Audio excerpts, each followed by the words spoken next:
This is the Marketing Podcast Network. Welcome to Uncorking a Story, the podcast that introduces you to the rich world of storytellers who share their personal journeys, creative processes, and the stories behind their stories, one conversation at a time. I'm your host, Mike Carlon, and I'm thrilled to be part of your writing journey. If you're an aspiring writer, a literary enthusiast, or simply someone who believes in the transformative power of words, you've come to the right place. Every week, we'll pop the cork on the world of successful storytellers and give you a healthy pour of inspiration, insight, and empowerment. My mission is to help writers like you realize your full potential through the transformative and therapeutic power of writing. Whether you're just starting your literary voyage or looking to refine your craft, I'm here to provide you with the knowledge, inspiration, and encouragement you need to embark on your own storytelling adventure. So, are you ready to uncork your story and let your creativity flow? Uncorking a Story is about to begin. Sit back, relax, and let the transformative magic of storytelling whisk you away. Welcome to Uncorking a Story. Varuni Sinha is a New York-based writer and multimedia producer. She has written for The Post and Courier, Time Out New York, and created 360-degree marketing campaigns for global brands. A former guest lecturer at the University of Delhi, she taught race and politics through literature and wrote a dissertation on the history of Indian comic superheroes.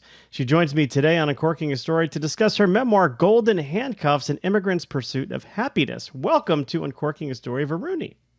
Hi, nice to meet you. Nice to meet you too, Varuni. I'm curious, where does your story as an author begin? I think it begins when I got my first job close to about 15 years ago in New Delhi as a copywriter. And I absolutely loved writing clever lines for brands like Yamaha and Panasonic. But I was too eager to impress my dad, who was a professor. So when I got burnt out, 2 years working almost like crazy hours every day, I tried to get into academics, and I hated that decision that I took. So I worked for 2.5 years for all these fancy brands and did so much amazing work, got tired, and just because I wanted to be daddy's princess, I entered the world of academia and really, really wanted to leave it, but could not until I fell in love later on. Okay. So that story begins, yeah. So I want to go back into copywriting, because that's a term that I don't hear used anymore. Like when I came up in the advertising business in the 90s, there were people called copywriters. And now I think they're called content managers or content developers or something else. Is that true? Probably. Like when I entered advertising back in New Delhi, I was told that the golden age of advertising was long over. It was the case. So I was working for this huge multinational called Dentsu. We had all the big brands, but they knew how to squeeze work out of each writer, and they knew how to get the best people and pay us more than what other agencies were paying. But it was literally peanuts for working like close to about, like I said, 12 hours every day. So I learned a lot. And the good thing is, which would interest your listeners, is that the way we speak and write in India is British English. And the way I had to switch and learn to write in America 10 years ago when I came here is American English. But because my foundation was advertising, economy of words was important. And that is what Americans probably don't realize. They speak to the point. They speak like very short sentences. They're not like British English, which is round and round, big words and things like that. So because of advertising, I knew that, I had to just say it and sell it, right? So that was a good sort of like foundation for me as a writer. I know you mentioned, I mentioned in my intro to you, you did a dissertation on Indian superheroes, but, coming up in the agency business, I worked on the research side of things. So I was the guy running focus groups and interviews and stuff like that. But I always thought that the copywriters were the superheroes of the agency, because they were the ones. I always thought the job was the most fun because they were coming up with, the big ideas, the stories. And, as an aspiring writer myself at the time, I'm like, I just, that's what I wanted to do. I'm like, why can't I do that? But yeah, it's a funny story, actually. The day I joined Dentsu, the entire creative team left. So they left. And there was this one dude on the team who had I have curly hair and he has curly hair too. And he asked me some really wacky question about how I got the curly hair and something about my mom getting like electrocuted during labor or something. I don't know what he asked me, but I gave him a response. I'm usually not really good at a witty response on the spot. So he's like, you'll be fine. The next day he didn't show up. And so basically, because Dentsu was this huge, they were paying better, they were getting all these writers, but exploiting them, this entire team, they wanted to just move out and set up their own thing. And they had been overworked and they didn't want to stay there. So now I was thrown in just directly with the creative director and the national creative director. And that's tough because you're straight out of like school, like media school, and you don't know anything about advertising. You don't know what's the brand name. You don't know anything about creative briefs, nothing. You know nothing. So just because they had no one, they had to use me to pitch ideas to Yamaha within a week. And I was able to pitch and get them something. And they thought that, okay, this is cool, let's just hire her. And that's what happened. So I was just thrown into that world and I had to learn really fast. That's what happened. That's trial by fire, as they say, or learning how to swim in the deep end of the pool. Yeah, because there was no one. Like, if you're talking to your creative director, he's still going to use certain jargon, which is used every day in the workplace, right? You don't know what they're talking about. And you just have like stuff which the previous writers left behind. So you're trying to just make sense of things. You're trying to figure out how to craft a headline, which is completely different if you're in the world of journalism. I've also worked as a journalist here in New York. That's a completely different ball game. So if you just have scraps of things which people have left behind, you're just like, wow. Well, and I was 21, so I guess you're fearless then. Yeah, well, you are fearless, and there's less to lose, I guess, when you're that young. You can take more. There's more room for error, perhaps. I don't know. Probably, yeah. But you don't realize what the consequences are. Yeah, that's true too. Well, let's jump forward a little bit in your story, because you left Dentsu, go into the world of academia. You're not exactly thrilled with that decision. You also mentioned it maybe 10 years later you found love. Let's jump to that part of your story. Sure. So I was pretty good teaching, but I didn't like sitting and writing papers. I didn't enjoy the research bit. I was just doing it because I was trying to, like I told you, I was trying to impress my parents, mostly my dad. But my family looked pretty perfect on the outside. On the inside, my parents, they were crazy with each other. My brother had issues of his own. I was the only person who was holding everyone in their place, kind of thing. So it was very exhausting emotionally for me. My brother had substance abuse issues. My parents' marriage was devolving. And earlier I was working like crazy. And now, here I'm doing a job which I don't like. And I really wanted to meet somebody who would take care of me the way I took care of everyone that I loved. It was a very natural human feeling. That's about it. Because as soon as I would get home, I would come back to the madness at home. And then I was solving everyone's problems. And then I would just go back. And I really missed advertising because it was an escape which would lock me in those creative cabins for hours. And I was like, I wish I was there. I wish I wasn't here. And it just so happened there was this guy who was visiting India then. He was here in America for many, many years. And he wanted to meet somebody different. He just wanted to date somebody different. I'd had my bad share of, boyfriends and things like that. And so that's something which is very different in India. People date. It's just like here, it's not arranged marriage or anything like that, unless you're very traditional. But we both were scared. We both were really scared of the opposite gender because we both got burnt real bad. And we met and we started talking. And the conversations were so amazing and beautiful and so easy that we decided that we should start dating. But he was in America and I was here. And we almost started the sort of old-fashioned love where we started writing letters to each other. We only met for I think 3 days in New Delhi. I didn't know too much about him. We met on an online sort of platform. And it's only when I met him that I realized that he's a stroke surgeon. And I got really intimidated.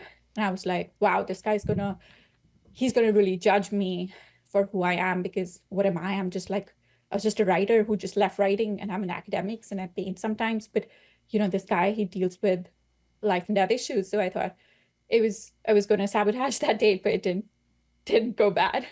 And he was really interested in me, I guess, because I think he told me that I didn't see him as this catch. Like I just spoke to him like a human being, and he's just been always treated by women as somebody that they need to impress and have to marry. And that's why, and he'd never been treated just as a guy. So, and we just got kind of connected on a human level. But the real love story started when we started writing to each other and talking on the phone.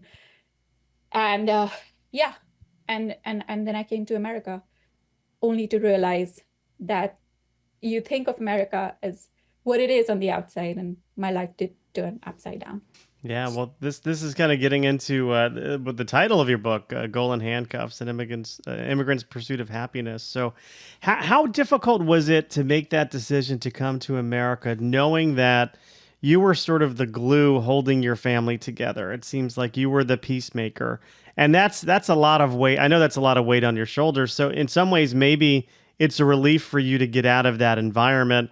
But I also have to imagine that it didn't come with its, it probably came with its share of tough conversations and tough situations for you. Yeah, I think I just the way I jumped into writing, once I knew when I met this guy, I just knew instantly, like with writing, I knew it was my true love, right?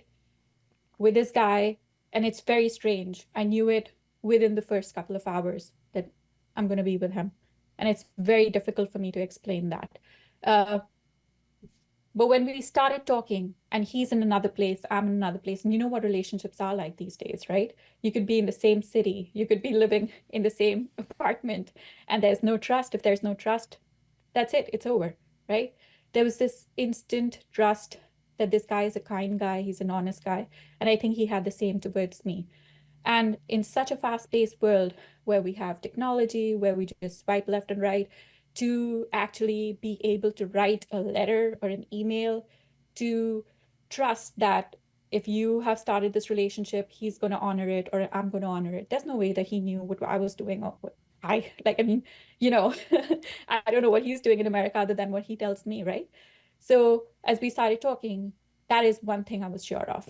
But then the way I had jumped straight into, okay, I'm going to give Yamaha a shot, like right when my bosses pushed me into the, so I was like, after 3 years of talking on the phone, one of us has to move, right? You just can't keep talking on the phone. So I was like, fine, I'll come. But the most important thing for me was he really admired my ambition, and I wanted out of not my family, academics. Yeah. I was bored. And he is a very good surgeon, but he got into stroke surgery because his father had an accident when they were really small, and his father's brain bled. This is something he told me on the first date that we met, which he usually doesn't share with other people. And he decided to become a stroke doctor just then.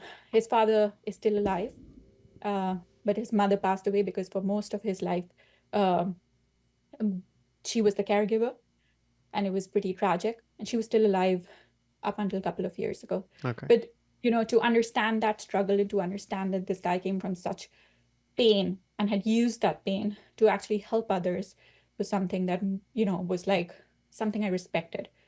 But when I did come to America, I came with the idea that I'm going to become a writer because that's what I'd left just to impress my dad. And he didn't want me to be unhappy because he had taken on the responsibility to be the responsible son. And he had somewhere he'd also bartered with what he doesn't still know what he truly wants to do.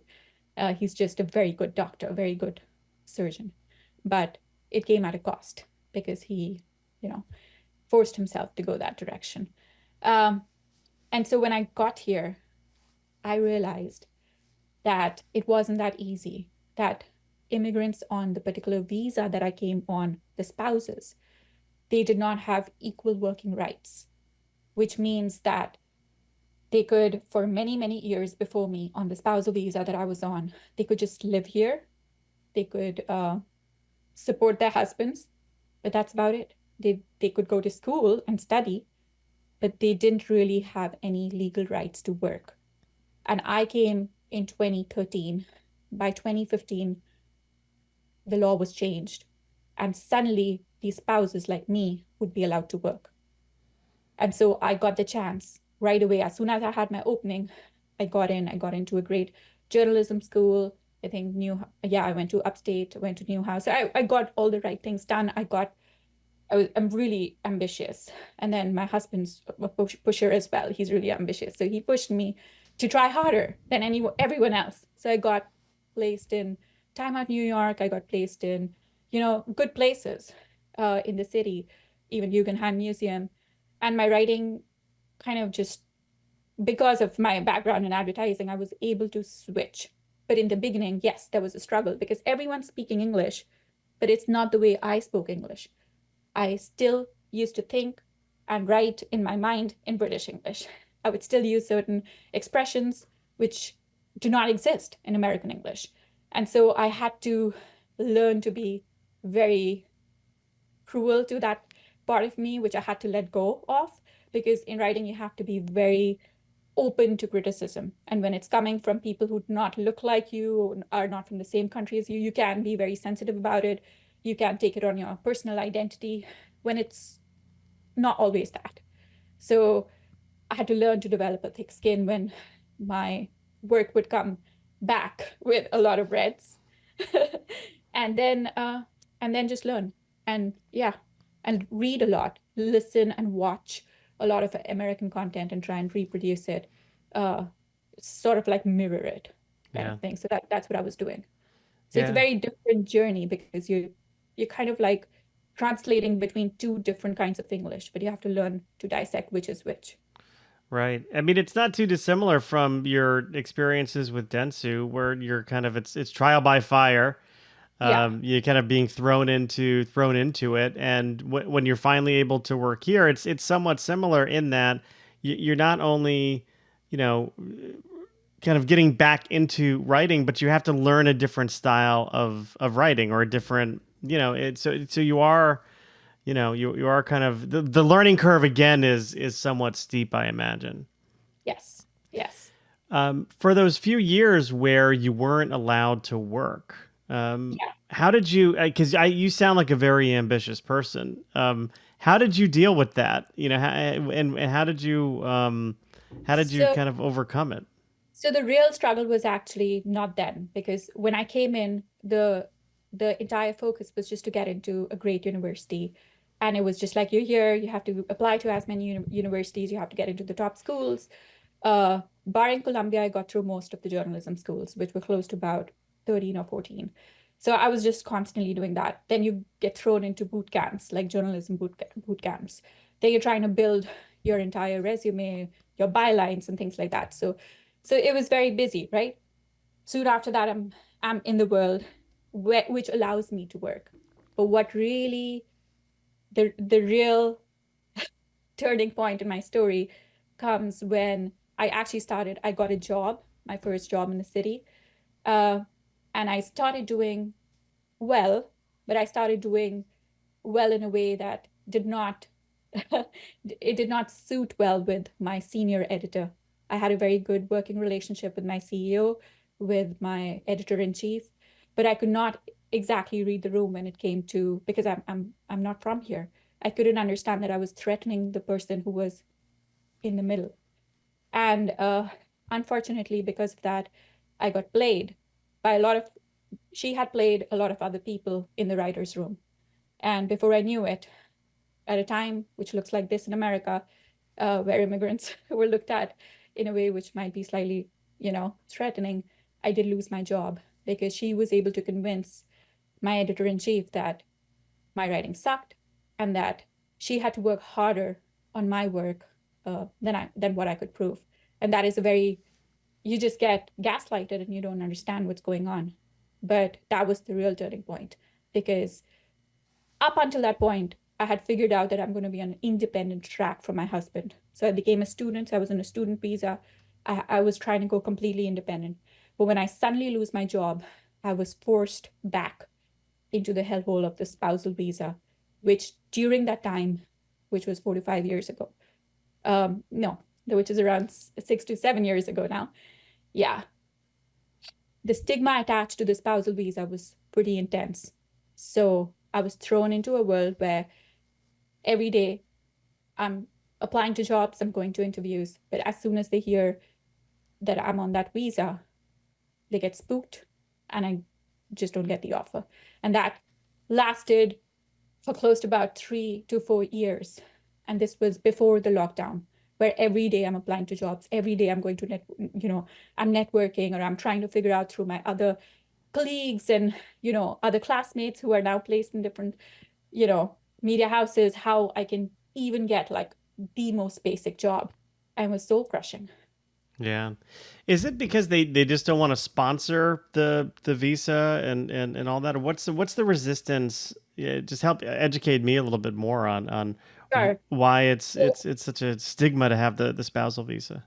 So the spousal visa was given to all these engineers and doctors who were brought into America to kind of build the IT sector and the health sector, to get into research at the level of NASA and things like that. And this was in 1990. An Immigration Act was introduced to kind of allow their spouses and their children for the first time to come and stay in America, because America needed these individuals to stay for longer periods of time. Before that, this category was called the H-class visa, and it only kind of brought in people who were temporary workers and who could only stay for a couple of months. So if somebody is staying here for a couple of months, obviously it's very expensive for them to bring their wives and children. But if you have to employ a doctor is going to at least work in a practice for 2 to 3 years. So now they had to make it a little more, a little more comfortable for these individuals. However, because of this entire history of, immigrants kind of like are seen as people who might be taking away jobs, right? So they were like, we will let your wives and children come, but we cannot let them work. So the history of this entire visa was, which I didn't know at the time, because, you're completely clueless. And by me, I just don't mean me. There are close to about 500 million women like me. I'm the first one who's written a story about it, right? Who's actually written her own story and put it out in the public. So they would come here, and they were not people like me. A person like me can still go back home, paint, write, do something constructive with her time. But the individuals who came here were highly skilled professionals themselves. These women, they were doctors, they were engineers, they were nurses, they worked in media, they did all kinds of work. But when they came to America, they suddenly were like, what? We can't work? And they were forced to become housewives. When you're forced to become a housewife, it's like suicide. It's not a choice that you're making on your own. So to answer your question, before the lockdown, for close to about 3 years, when I hit that point, I just locked myself inside my apartment because there was no future. It was absolutely bleak. How many rejections can you take? So I'm a person who doesn't get, discouraged that easily. And I think I made a Google Doc of how many rejections I faced. There were more than 350 in-person interviews, online interviews, all kinds of things. And then I was like, I completely gave up. Yeah. And yep.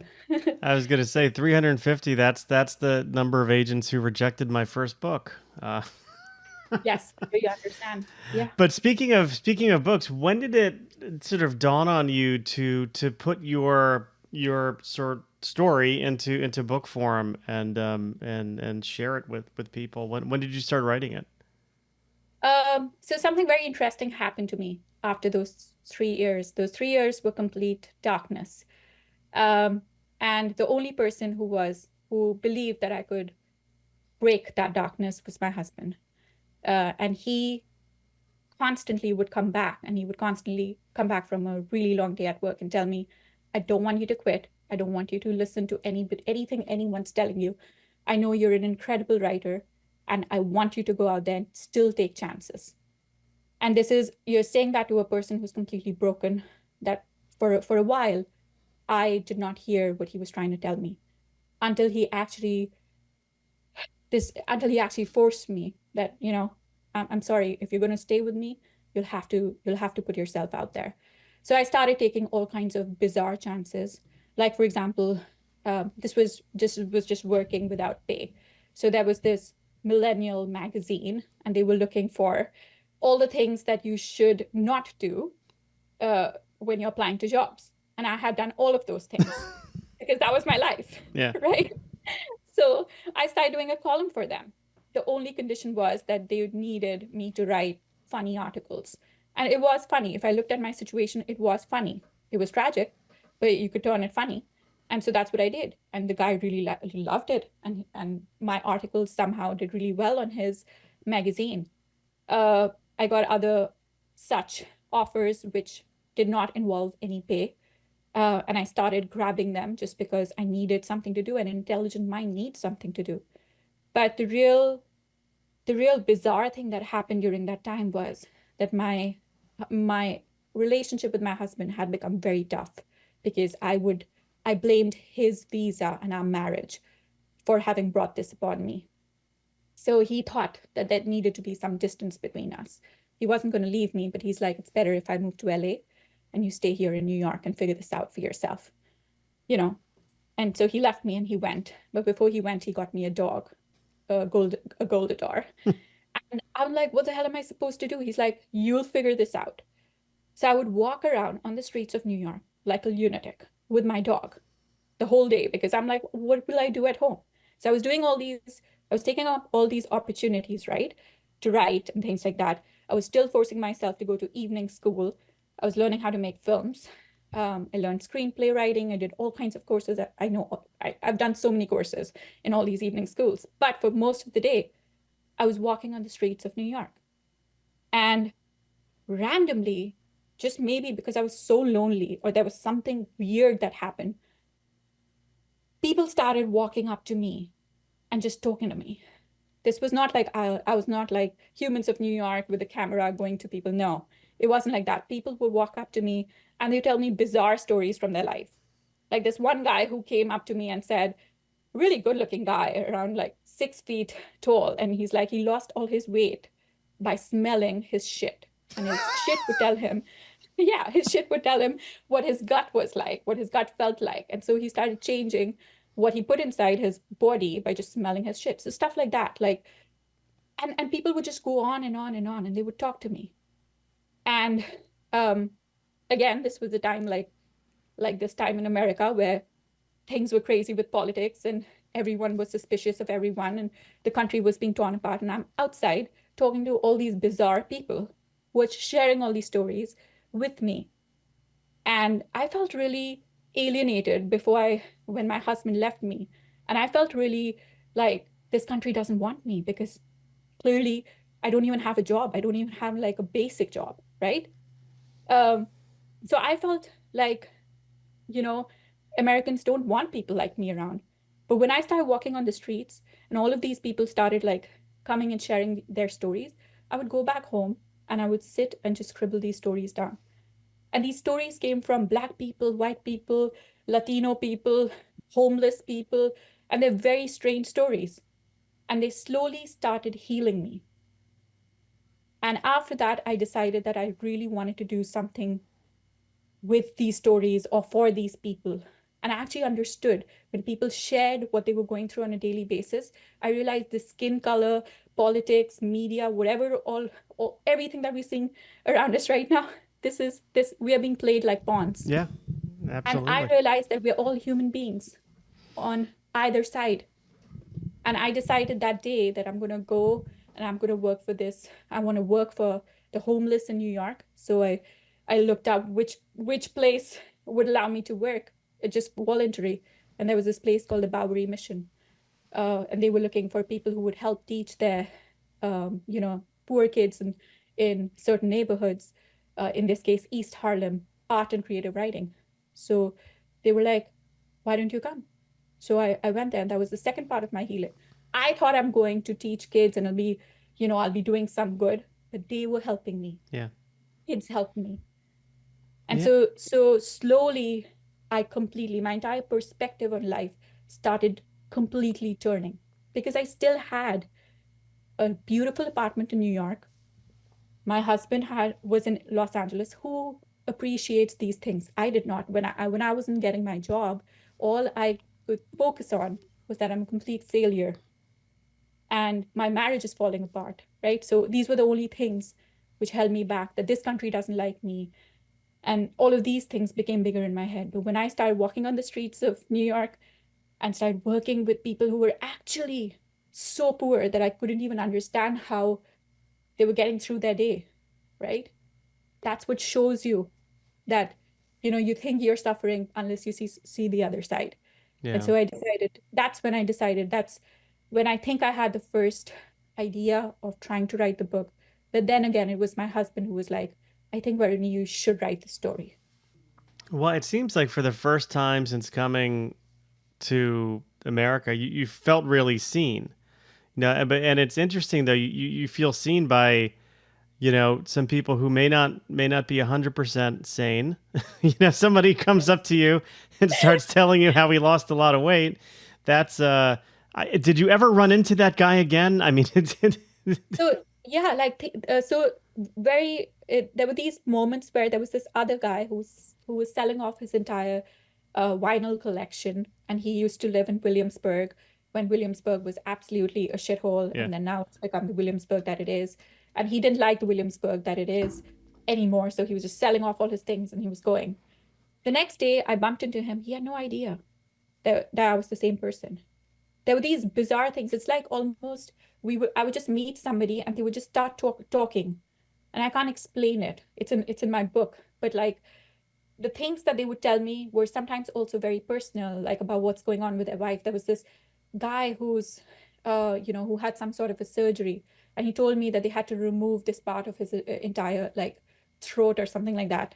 And so basically, in order for him to eat food, he could only eat liquids. But his entire relationship with his wife's family was because they would bond over food. So all he could talk about was how he regretted not being able to actually chew food. So stuff like that, right? Yeah. Or somebody's telling me about you know the intimate part of their life with their partner, and being very, very open about it, in a way that person expected me not to judge them. And in that moment, I'll tell you one thing, I did not judge them. I thought it was my job to stand there and listen to these people tell me whatever it is that they're telling me. And in that moment, I understood it. Psychologists and coaches will tell us that we need to have better boundaries in life, particularly with people who we don't know. Like, why open up to somebody you just met? But life is so much more interesting when people don't have boundaries. I think, I think it's much more interesting. Now, is the dog always with you when people are coming up to you? I mean, is the dog key to this story here? I thought so. I thought that my dog's really good looking. He's a golden and a lab mix. I'm like, there's no way somebody's gonna walk up, like, half the time I look like a mess. My hair is all crazy and I'm just running. I'm not one of those girls who like to put makeup or anything, or is like very like has those outfits and things. Nothing like that. I'm just like, so I'm like, must be my dog. You could be right. It could be my dog. But this only lasted this entire thing. It only lasted for 2 or 3 years. And once I started writing my story, it's almost like there was this thing that opened up, which would attract. It still happens. When it happens, I cannot predict it.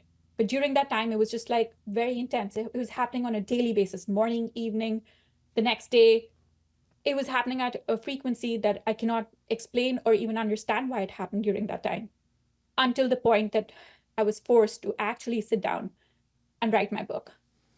Yeah, but there were a few more.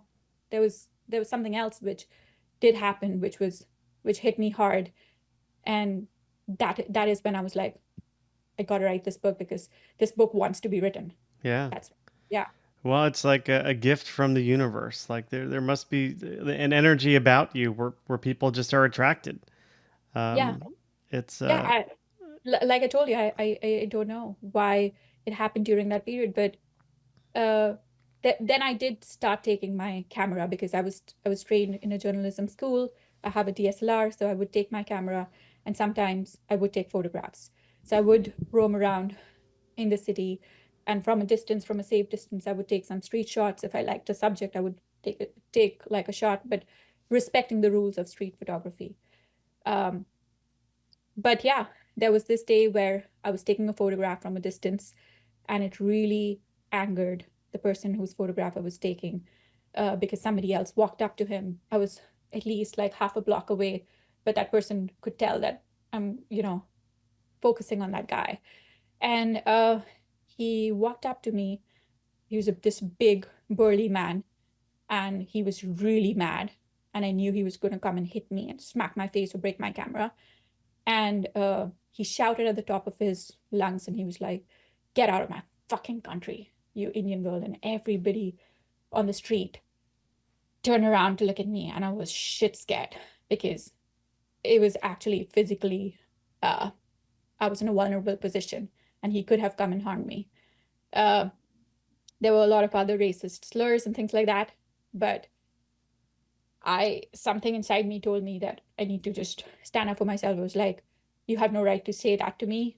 And he could have still come and slapped me. And I was like, "If you want, I can delete that photograph." And I was shaking, and I deleted the photograph. But then I had a choice that day.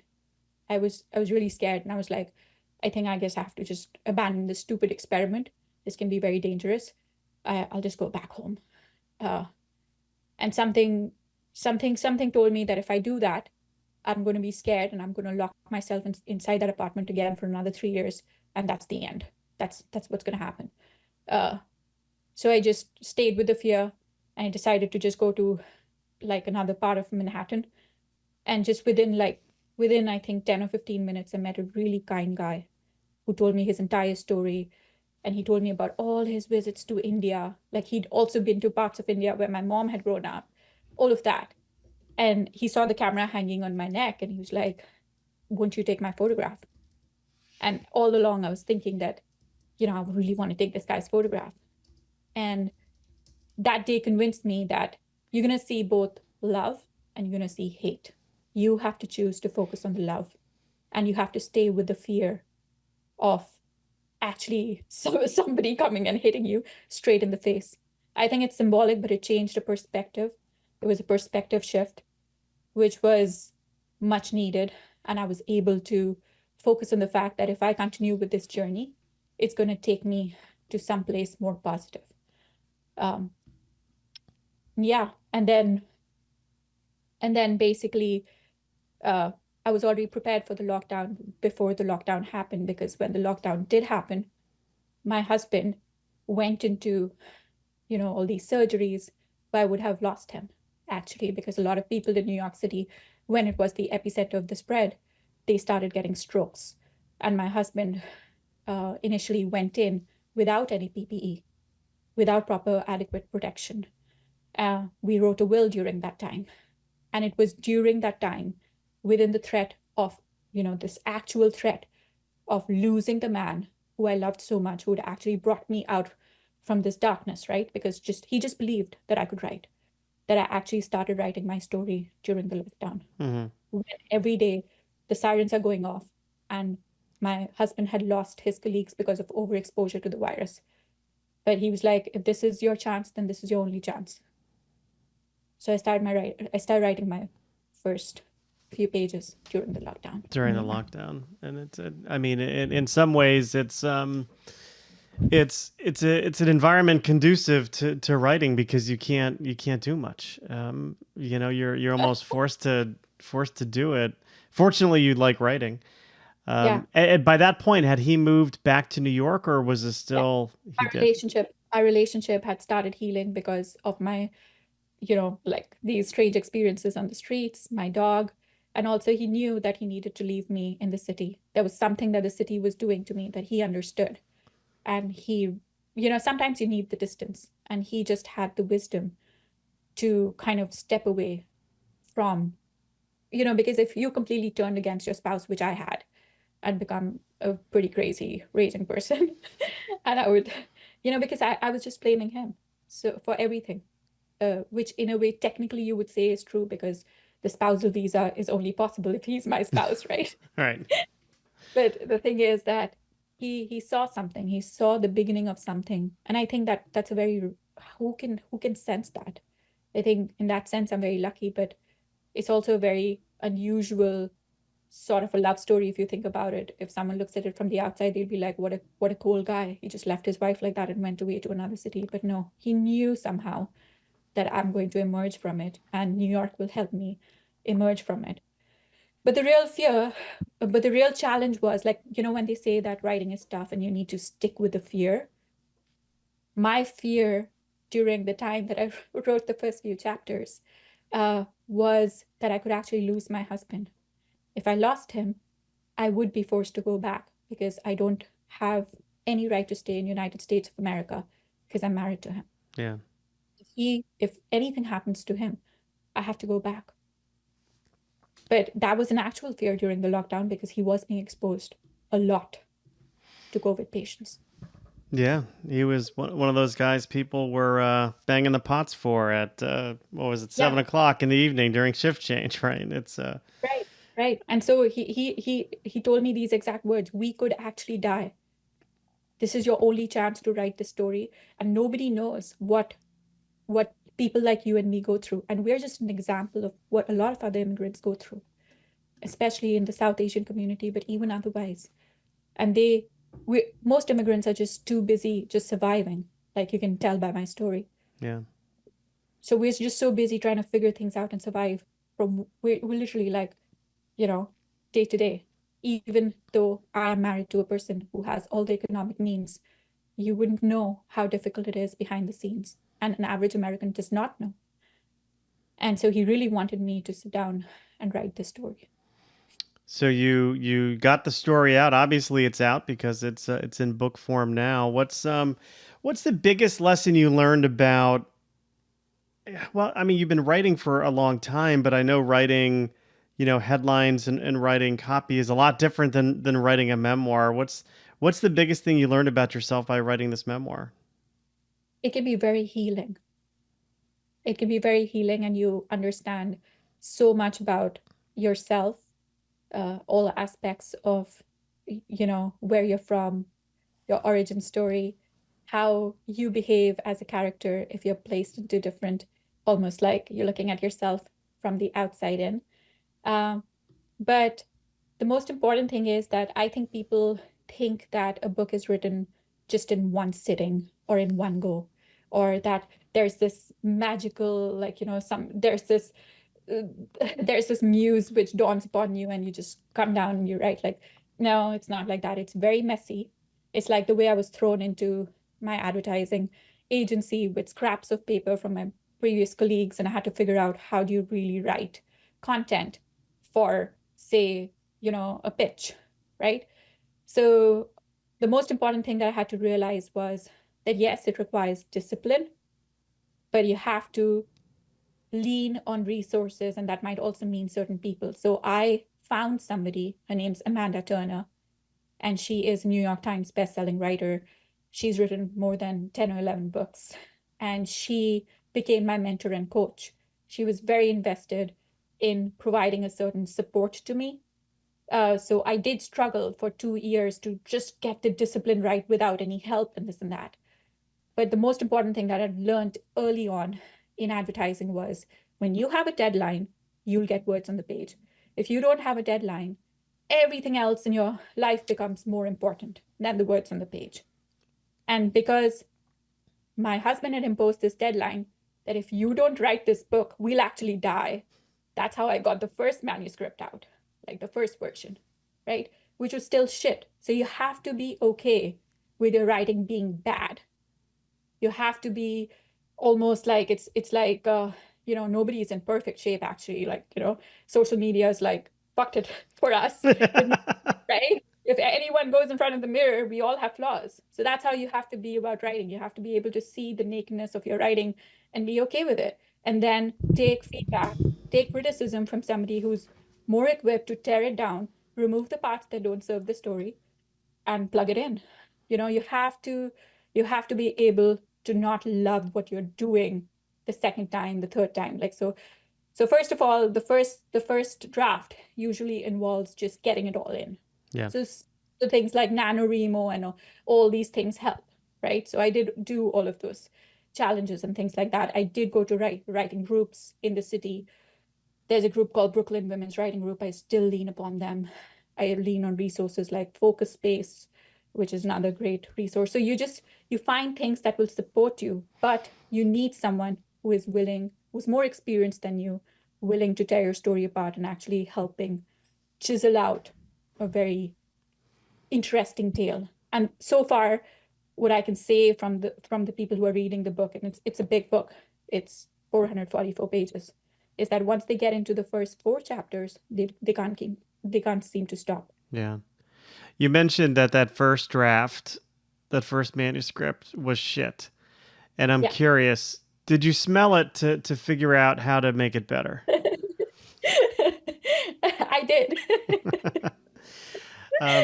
It does, I know I make a joke, but I think it's important for writers to know that their first draft will not be what gets published. And I think that there's a lot of sort of aspiring authors will make that mistake and say, okay, this is my first draft. I even had it edited by somebody and it's ready to go. And then the rejections start coming. And there's a phrase that we use in I work in a product development organization for a bank.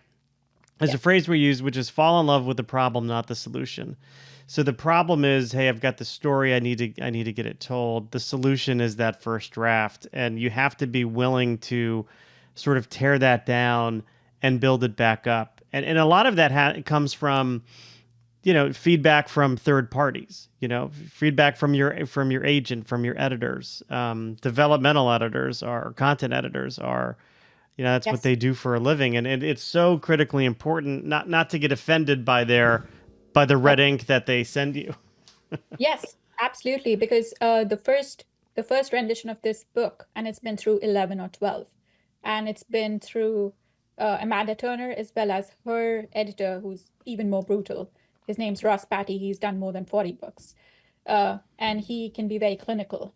So the first time I wrote this, because the way I was telling you my story was chronological. When I wrote it, I was going back and forth between India and America, which I thought was cool because that's how I saw it, because I was living in America, thinking about India. So that's how I thought the story should be told.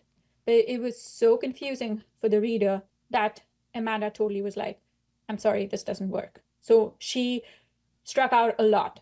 And that was just the beginning. And I thought the beginning was the gold. It wasn't. So I had to go back and I had to just kind of like a puzzle, try and it does hurt, because you believe that you did something with all that pain that you went through, it must have been worth something, right? But it's not. If it doesn't make sense to even one person, it doesn't make. In fact, they say that if you can just casually sit down and tell your story in just 10 minutes to a friend, then you have a good story to tell. That's what it takes. And here I could not really define my story. The other challenge was my story was still not over because I was still living in America. That was a very interesting problem to have, because I was like, how do I write a story where I don't know what the logical end is going to be? What's the conclusion going to be? But then I had to kind of trust Amanda. Then we started pitching to traditional publishing houses, to literary agents. We did all of that. So I did go through 2 to 3 years of rejection again, until I worked with her editor, Ross Patty. And then, a lot of places did get interested. So the whole process has been 7 years long. 7 years long.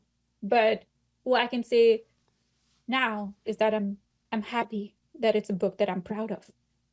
Because my only goal before I set out to write this book was that if another woman who is in exactly the same shoes that I was in, and I know there are those women in America today, or any other human being who has reached a point of no return, right? Like if they have cancer or they've lost a limb, or they think that that's it, life is over. and they need hope in their life. They need something that will tell them that no, I can still go beyond this point. This book is going to help them. And I'm beginning to see those changes in people when they read this book. And for me, that is great. I'm not trying to do anything else here. Yeah. Well, that's a beautiful story and a beautiful sentiment. And I thank you for sharing it with me and the listeners of Uncorking a Story. Varuni, where can people pick up a copy of your book?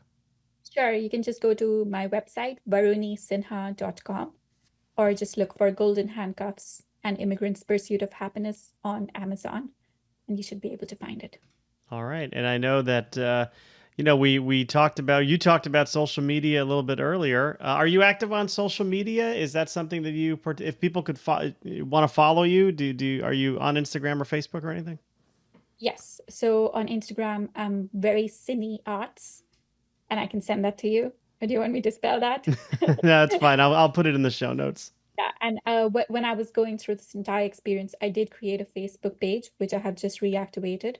It's called Married in New York, because that's who I was back in the day when I was walking on the streets of New York. I was just a married woman, so I decided to call my page Married in New York. Very good. Well, I will put that in the show notes for everyone to look for. So thank you so much, Varuni, for stopping by Uncorking a Story and letting me uncork yours. Thank you.